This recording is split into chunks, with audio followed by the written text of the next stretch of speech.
again, and I welcome you to my YouTube channel Flywheels.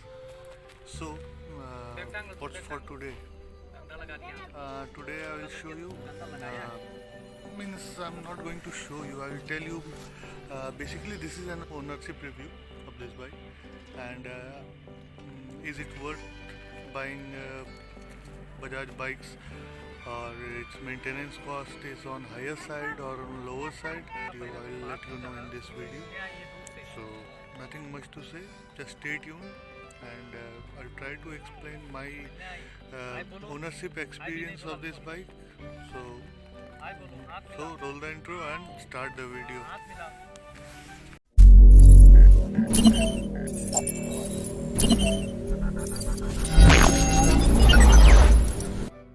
So let's talk about this bike.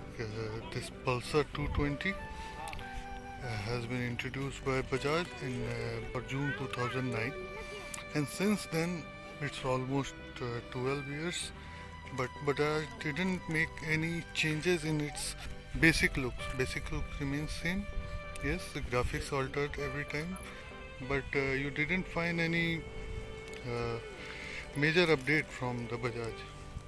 So nice, so good. It was launched in June 2009. It was tagged as fastest Indian bike, and surely it was. Its fearsome rival was Karizma R at that time of Hero Honda, and Karizma was a superb bike. And somewhere Pulsar is the reason why Karizma sales are getting down after year-on-year basis, and this machine was the reason. Now it is discontinued in India, and you will find N250 and F250, but you can find this bike on used bike market. You can find it, and how much is the maintenance cost and everything, I will let you know in this video, so stay tuned. Let's talk about its pros and cons and what I have changed in this bike, so stay tuned.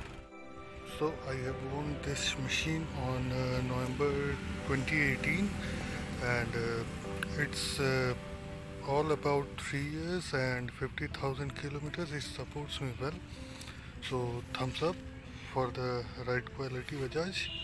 And now let's move into what I have changed during these years. So first of all, I have changed this rear one and this front tire on 42,000 odd kilometers.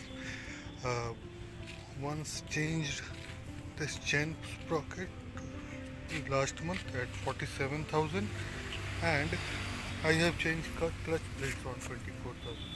So that is the major cost. So let's start with the pros, guys.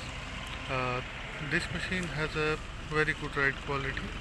No matter you drive in smooth roads or in off-road, you will get smoother ride. Now the second point, engine performance.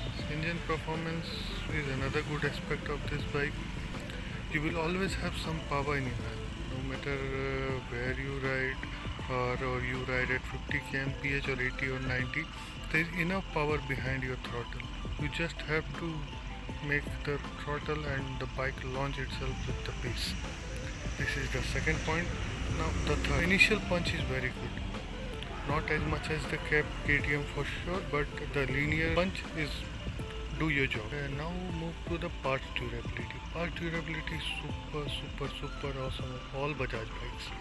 No matter you get Pulsar 220 or CT100, the part durability is way good, and it's way cheaper than its all rivals, all brands. Now next point, the mileage. Mileage you will get from this machine, this 220, I have get around 40 kmph on an average. So it is quite good. It's quite good for a big bike like in this one. Now comes to the stability. Stability is one more good aspect. The riding posture of this bike is super awesome.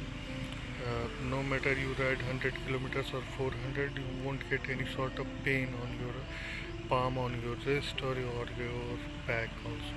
So ride quality or stability is really very good. And last but not the least, the maintenance cost. Maintenance cost of this bike is much lesser side. It's on much lesser side, to be very honest.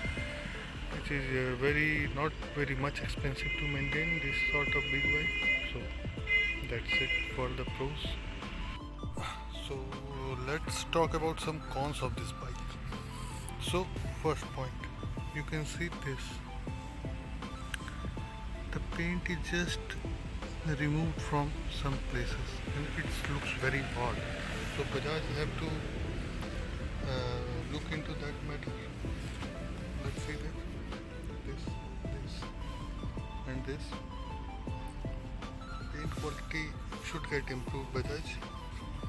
Now, second question. This bike vibrates a lot in lower RPMs. When you hit 4000 or above, you won't get such a vibration, but it vibrates on lower RPM. This is point number 2. Now come to point number 3. This is a 220 bike which almost produces 18 bhp and 20 newton meters of torque, but it is a good for a person like me.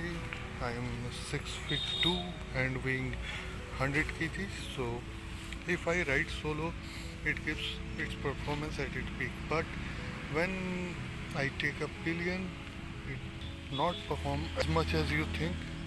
So this is a good machine. So these are the cons. There is not much of cons. This is a very good bike.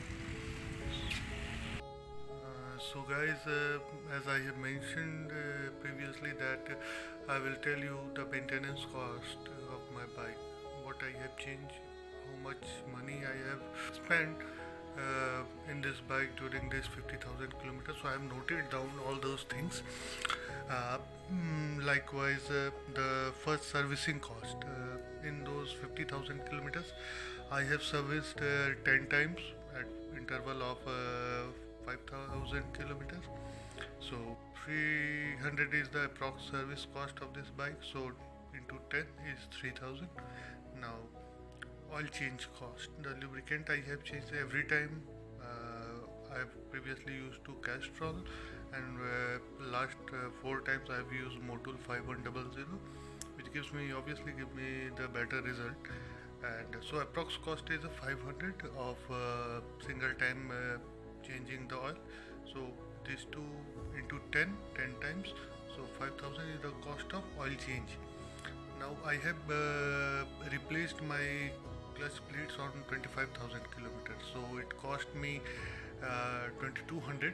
So this is 2200 for the clutch plate replacement. Now the cost of chain sprocket, which I have changed last month only, so it cost me 1800. At 47,000 kilometers I have changed the chain sprockets, so it cost me 1800. I have engine flush 2 times, so it cost me 600, 300 each. Now tires, I have changed both my tires at 40,000 kilometers, so it takes 4500 set of both front and rear tires of MRF. And next is I have changed the spark plugs. Both spark plugs I have changed to Nikavi Iridium spark plug, which cost me 500 each, so 1000 for spark plug. And I have changed a front and rear wheel bearing, which cost me 300 each, so 600 for that. If we add all those expenses which I have done, the total expense is 18,700. So guys, think 18,700 for 50,000 kilometers. If you take example of per kilometer, then it cost less than 30 paise per kilometer. So I think it is a good deal to get a Pulsar 220. It's obviously very easy on your pocket if you maintain this bike. So with this note, I have tried to explain each and everything of my bike. Now thank you very much for being in this video till now. If you get something in this video for your benefit, do let me know in the comment section. If you didn't like anything, please let me know. I will try to improve on that. And lastly, so let me end this video with a note: ride safe, ride responsibly, and someone is waiting for you at your home. So please ride slow.